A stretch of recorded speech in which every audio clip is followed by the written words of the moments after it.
किसी भी छठ के दिन अगर षडानंद कार्तिकेय जी महाराज का नाम लेकर 6 बेलपत्र और उस 6 बेलपत्र पर 6 दुर्वा,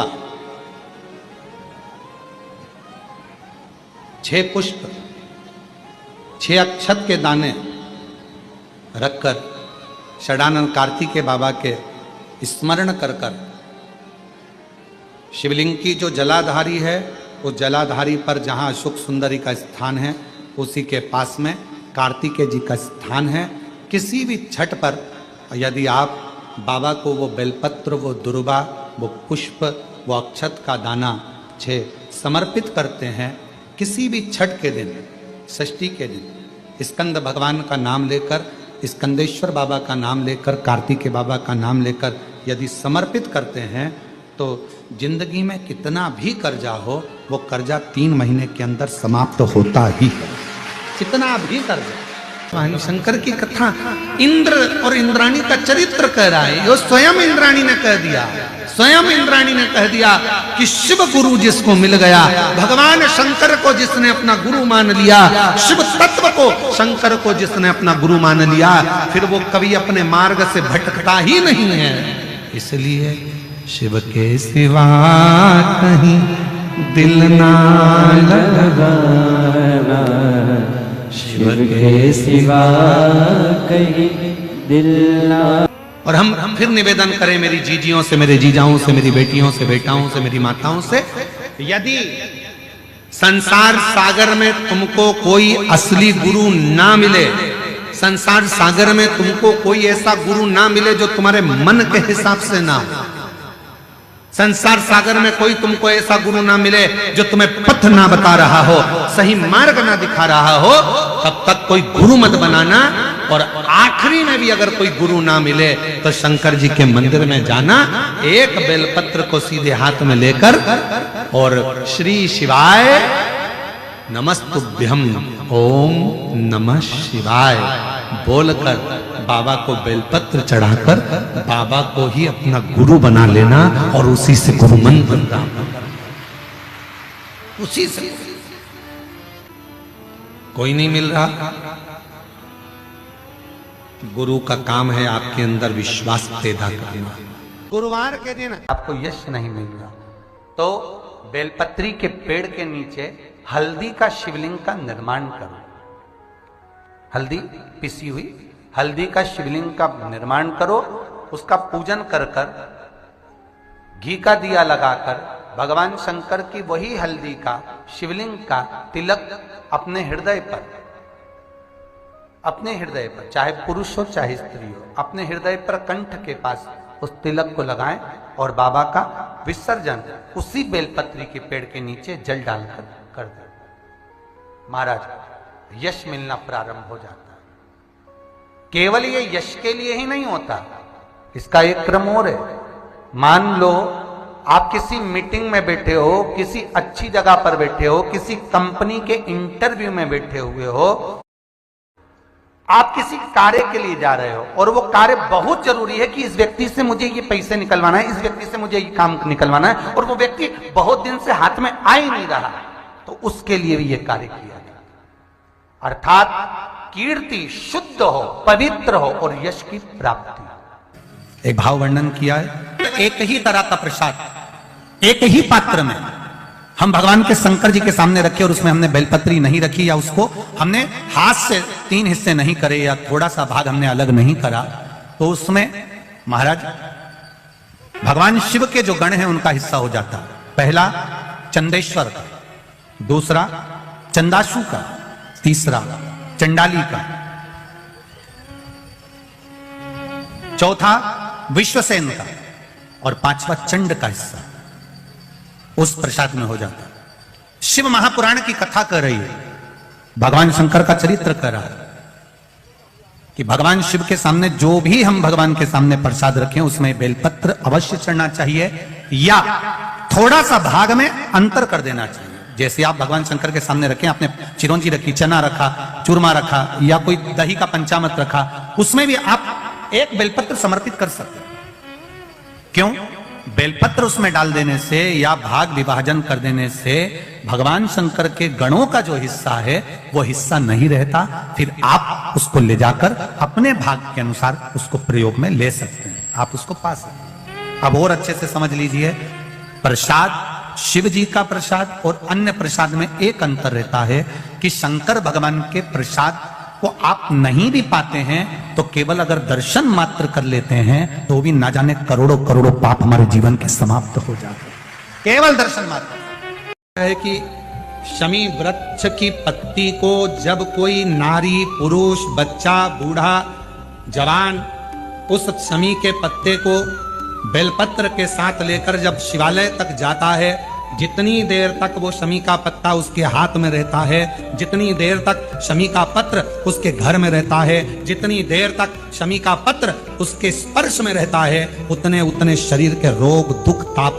काट देता है और उसे अलग से बल प्रदान कर देता है। शमी पत्र अभी कोई महापुराण की कथा कहती है, अगर मन में कोई संशय उत्पन्न हो गया, मन में कोई बड़ी भारी संकट उत्पन्न हो गया, कोई ऐसी बात तुम्हारे मन में आकर खड़ी हो गई है जिस बात का कोई निर्णय नहीं निकल रहा, तो बेलपत्र को हाथ की हथेली में रखकर अपने हृदय से उसको लगाकर मन से बाबा को अपने मन की बात कहकर जब वो बेलपत्र हम शिव जी को समर्पित करते हैं, मान लो हम कुछ नहीं कह पाए बाबा भोलेनाथ जी को, हम अपने दिल की बात शंकर भगवान को कुछ नहीं बता पाए और कुछ रह भी गया, तो हमारे मन की बात भगवान देवाधिदेव महादेव स्वीकार कर लेते हैं एक बेलपत्र के माध्यम से।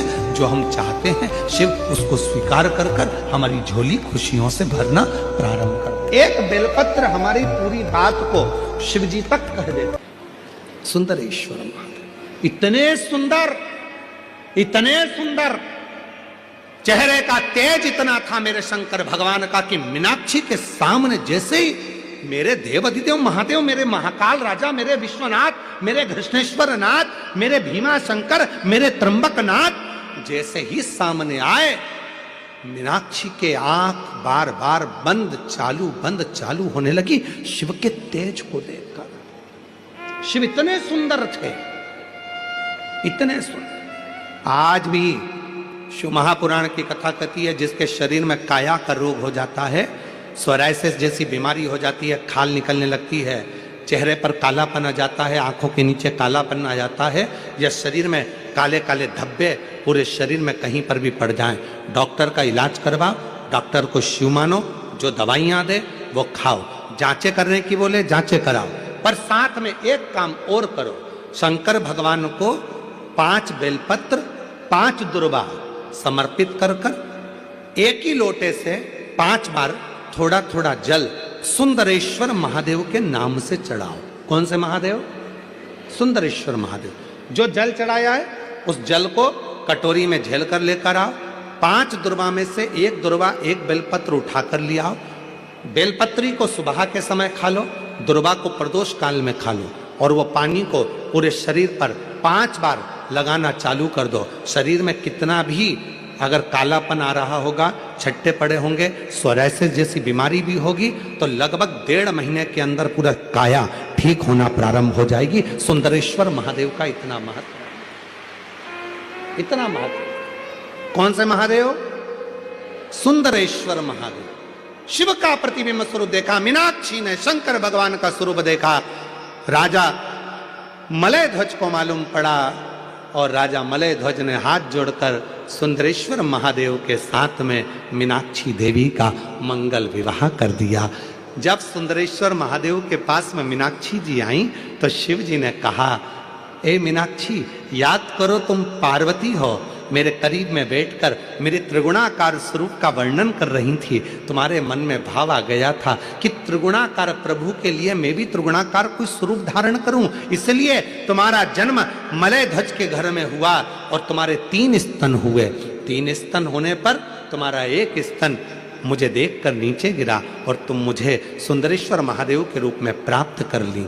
हे मीनाक्षी, संसार सागर के उद्धार के लिए तुम मीनाक्षी के रूप में पूजाओगी और मैं सुंदरेश्वर महादेव के रूप में पूजाऊंगा। तमिलनाडु का वो पवित्र मदुरई का मीनाक्षी मंदिर आज भी 7 अजूबों में एक अजूबा है, जहां मीनाक्षी देवी और सुंदरेश्वर महादेव का पूजन होता है, जहां दुनिया के लोग दर्शन करने के लिए जाते हैं, आज भी दर्शन के लिए पहुंचते हैं। शिव का वो स्वरूप, मीनाक्षी देवी का वो स्वरूप, लोग जाते जरूर हैं।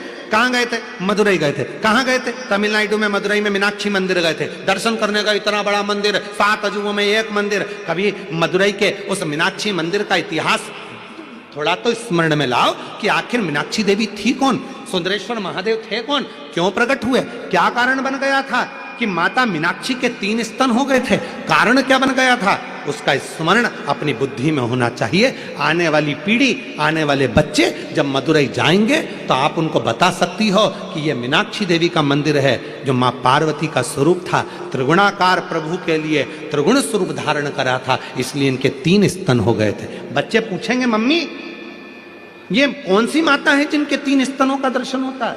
बताना पड़ेगा आपको कि त्रिगुणाकार प्रभु के लिए त्रिगुणाकार स्वरूप धारण करने वाली वो मां मीनाक्षी थी, वो माता मीनाक्षी का स्वरूप था। त्रिगुणाकार प्रभु के लिए वो मां मीनाक्षी। समय आया, देवराज महाराज आनंद पाए। इंद्राणी ने सोच लिया कि अब मैं किसी को नहीं भजू, मैं शंकर शिव जी की आराधना में, कहीं यहाँ शिवलिंग का निर्माण करती, कहीं वहां शिवलिंग का निर्माण करती, आराधना में डूब गई, शंकर की आराधना कर रही, पूजन कर रही, साधना कर रही। शंकर भगवान की साधना में इंद्राणी इतनी डूब गई कि शंकर भगवान को आना पड़ा, गुरु बनकर ज्ञान देना पड़ा। ये वही बस्तर की भूमि है, ये वही इंद्रावती नदी है जिसके तट पर भगवान शंकर गुरु बनकर प्रकट होकर इंद्राणी को वर देते हैं, इंद्र को ज्ञान देते हैं और इंद्राणी के साथ इंद्र को वापस भेज देते हैं, संगत से हटाकर वापस अच्छी संगत में लगा देते हैं। तब वहां मंदाकिनी नाम की एक सुंदर से भाव से श्रवण कर रही थी अप्सरा। देखा, कहा क्यों चिंता करती है, तूने मेरे शिव गुरु के वचन को श्रवण करा है, तू इस संसार सागर में इंद्रावती नाम से श्रेष्ठ होगी और तेरे भी जल से निकलने वाला पाषाण शंकर का एक स्वरूप होगा और वो इंद्रावती आज कल कल कर कर बहकर गोदावरी मां में मिल जाएगी। इंद्र जानते थे कि मैं गलत कर रहा हूं, पृथ्वी पर भ्रमण करने के लिए आया हूं, मृत्युलोक में भ्रमण करने के लिए आया हूं, पर एक स्त्री के चक्र में इंद्र आ जाते हैं। और इंद्राणी को लगा कि मेरा पति कहां गया, इतने दिन हो गए, भटक गया, ना जाने कहां चले गया। ढूंढते ढूंढते मृत्युलोक में आ गई और मृत्युलोक में ढूंढते ढूंढते इसी बस्तर क्षेत्र में इंद्राणी पहुंच गई, इसी बस्तर ढूंढते ढूंढते पार्वती मैया मिल गई और मां जगतजननी ने कह दिया क्या चाहती हो? कहा मेरा पति मार्ग से भटक गया है, उसको मार्ग दिखाइए। पार्वती मैया ने कहा मार्ग दिखाने का काम मेरा नहीं, सतमार्ग बताने का काम तो देवाधिदेव महादेव का है, क्योंकि वो विश्व गुरु जगत गुरु सब वही, वो मार्ग बता। कि भगवान ने हमारे साथ बुरा करा, लोग कहते हैं अच्छे लोगों के साथ बुरा क्यों होता है, पर याद रखना अच्छे के साथ बुरा इसलिए होता है कि भगवान उसको पकड़कर अपनी मंजिल तक ले जाना चाहता है। बुरा इसलिए हो रहा है कि भगवान उसको संभालना चाहता है, बुरा इसलिए हो रहा है क्योंकि वो उसको हाथ पकड़कर उसकी मंजिल तक पहुंचाना चाहता है। आप उसको समझते नहीं, बस अपनी बुद्धि से लगे और कह दिया बेचारा कितना अच्छा था, मंदिर जाता था, 1 लोटा जल चढ़ाता था। कई लोग कहते अरे गुरुजी हम मंदिर गए, हमने भगवान को जल चढ़ाया, भगवान की सेवा करी, भगवान का स्मरण करा, उसके बाद मेरा एक्सीडेंट हुआ, मेरा हाथ टूट गया। अच्छा हुआ कि तूने जल चढ़ाया और हाथ टूटा, नहीं तो उस समय पर तो तेरे प्राण जाने का समय था। पर बड़े तलवार की नोक को भगवान ने सुई की नोक पर निकाल दिया और तेरे हाथ को तोड़कर उस समय की काल घटना को पूरे कर्म कर बंदे वरना पछताएगा, भगवान की आंखों से तू बच नहीं पाएगा, तू बच नहीं पाए। और भगवान शिव ने इंद्र को मार्ग प्रशस्त कर दिया।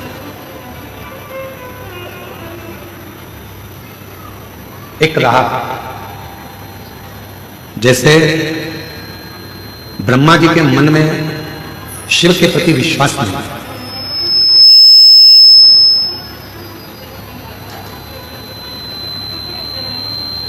और ब्रह्मा जी के मन में जब भगवान देवादिदेव महादेव के प्रति विश्वास नहीं था, भरोसा नहीं था, दृढ़ता नहीं थी, तो ब्रह्मा जी बहुत भटके। जब तक मनुष्य का विश्वास या देवता का विश्वास या पक्षी हो, पशु हो, जलचर हो, थलचर हो, इनका पूर्ण विश्वास शिव पर नहीं होता, तब तक ये भटक गया।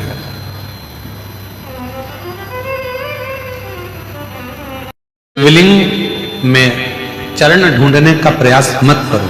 शिवलिंग में भगवान शंकर का मुख ढूंढने का प्रयास मत करो। शिवलिंग में शीश ढूंढने का प्रयास मत करो।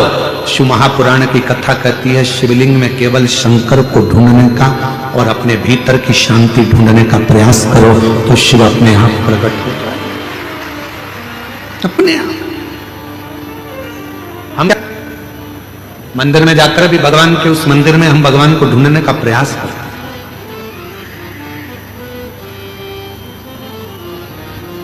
भगवान के हाथ कहां हैं, भगवान के चरण कहां हैं, भगवान के चरण कहां हैं, भगवान के कर्ण कहां हैं, भगवान के नेत्र कहां हैं, हम ढूंढ रहे हैं। और शिव महापुराण की कथा कहती है जब शंकर भगवान के शिवलिंग के सम्मुख में पहुंचो, दोनों हाथ जब आप भगवान शंकर के शिवलिंग को छुओ, स्पर्श करो, तब तुम्हारे भीतर एक भाव उत्पन्न होना चाहिए कि जो ओंकार है, जो शिव है, स्पर्श करते ही मेरे भीतर समाहित हो गया और सामने के ज्योतिर्लिंग से मेरे भीतर का आत्मलिंग मिलन कर रहा है और वो शिव मुझ में ही समा रहा है और वो शिव का दर्शन मैं कर रहा हूं। उसमें चरण नहीं ढूंढना, उसमें तुम्हारे माता पिता के पास कितनी प्रॉपर्टी उससे मतलब मत रखो। भगवान के पास में जब जाओ तो मंदिर में जाकर कहना परमात्मा से कि मुझे उस लायक बनाना कि एक दिन मेरे माता पिता भी छाती ठोक कर कहें हम उसके बाप और माँ है जिसके पास में इतना। ब्रह्मा जी ने गलती कर दी और ब्रह्मा जी ने आकर कर दिया कि आपको क्या भगवान के चरण मिले? भगवान नारायण ने कह दिया मुझे चरण नहीं मिले, मुझे भगवान शिव के चरण नहीं मिले, क्योंकि भगवान नारायण शंकर भगवान के चरण ढूंढ ही नहीं रहे, ढूंढे ही नहीं। जिसके अंदर विश्वास जब पक्का हो जाता है तो फिर उसको ढूंढना नहीं पड़ता। एक पत्र है, अच्छा है, सुनो। शंकर का चरित्र कहता है, शिव तत्व कहता है, भगवान नारायण ने चरण नहीं ढूंढा, भगवान नारायण चरण नहीं ढूंढते, ढूंढते ही नहीं। भगवान ब्रह्मा जी गए, गौमाता को लेकर आए, केतकी के फूल को लेकर आए, चलकर बोल रहे ना भगवान विष्णु के सामने की शीश मिल गया, शीश मिल गया नहीं।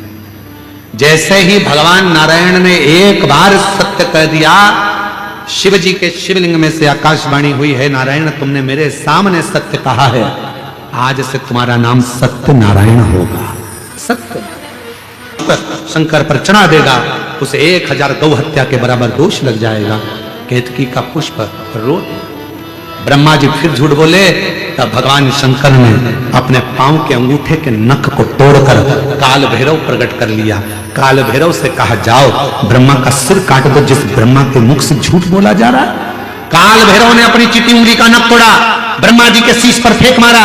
जैसे ही ब्रह्मा जी के शीश कटा हुआ शीश झूठ बोलता हुआ लुढ़कता गया तो ब्रह्मा जी के कटे हुए शीश से जो रक्त निकला उससे एक नदी प्रकट हो गई जिसका नाम कर्मनाशा हो गया, जो आज भी उत्तर प्रदेश में बहती है।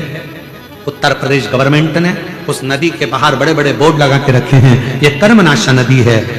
इस नदी में अगर कोई भूल से भी हाथ डाल देता है, उसकी 71 पीढ़ी में अगर कोई पुण्य करा होता है, उद्यापन करा होता है, दान करा होता है, वो सब समाप्त हो जाता है। इसलिए कर्मनाशा नदी पर आज भी पूरी दुनिया में एक नदी ऐसी है जिसका पानी कुत्ता भी नहीं पीता है। पूरी दुनिया में एक नदी ऐसी है जिसके घाट पर पक्षी भी नहीं बैठता है, वो कर्मनाशा नदी जो उत्तर प्रदेश में बहती है। आज भी वो कर्मों का नाश कर देती है, इसलिए उसका स्पर्श नहीं किया जाता, उसके पानी का छींटा नहीं लिया जाता। ब्रह्मा जी का कटा हुआ शीश देखा, निवेदन करा भगवान विष्णु ने शीश का क्या होगा। तब भगवान ने उसको बट वृक्ष बना दिया, बट वृक्ष बना दिया। और बड़का पेड़ भगवान ब्रह्मा जी का कटा हुआ शीश भगवान शिव जी ने बट वृक्ष बना दिया।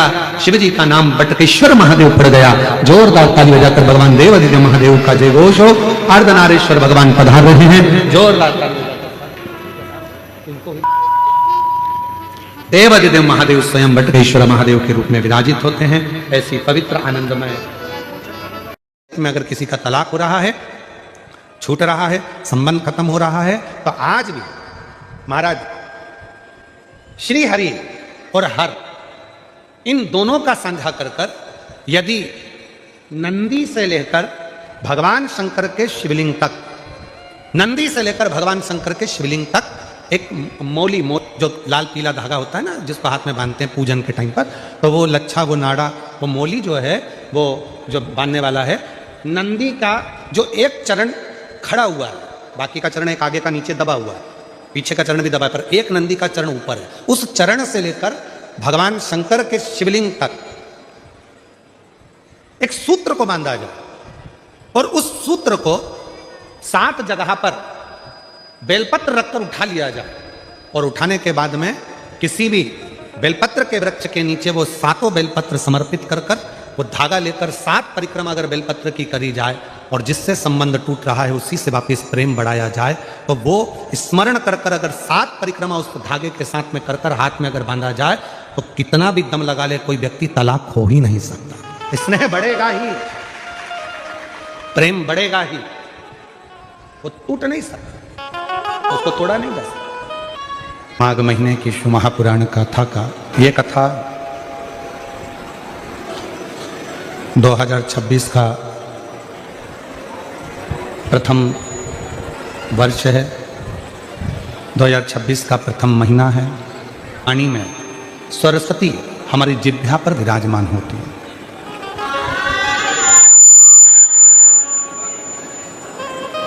अब वो पल ना तो आपको मालूम है ना हमको मालूम है, उस पल का स्मरण ना आपको है ना हमको है कि वो कौन सा पल है जिस पल में सरस्वती मैया हमारी जिह्वा पर आकर बैठती है और जिह्वा पर बैठकर हम जो बोलते हैं वो पूर्ण होता है। ना हमको मालूम ना आपको मालूम। तो फिर शुक्रान कहती है कि जब आपको ये नहीं मालूम कि सरस्वती किस समय पर आपकी जिह्वा पर आकर बैठेगी, कब वो बोलेगी, आपकी जिह्वा पर कब सरस्वती माता आकर बैठ जाएगी और उसकी वाणी सिद्ध हो जाएगी, तो शिव पुराण की कथा कहती है कि दिन भर में परमात्मा का नाम तो लो मना नहीं है, पर सबके लिए अच्छा बोलने का प्रयास करो। हो सकता है आपके बोलने से किसी का घर अच्छा हो जाए, किसी का परिवार अच्छा हो। सरस्वती हमारे जिह्वा पर, हमारे मुख पर 24 घंटे में से एक बार, एक क्षण के लिए आती है। जब हम वो वाणी में कुछ ना कुछ बोलते हैं तो सरस्वती सिद्ध होकर कुछ कह जाती है। कब वो सरस्वती आएगी, कब वो वाणी निकलेगी, कब वो सरस्वती प्रकट होगी, कब वो वाणी निकलेगी, कब सिद्ध होगी। तो शिव पुराण की कथा कहती है कि हर पल, हर घड़ी, हर क्षण आप सबके लिए अच्छा बोलिए। सर्वे भवन्तु सुखी।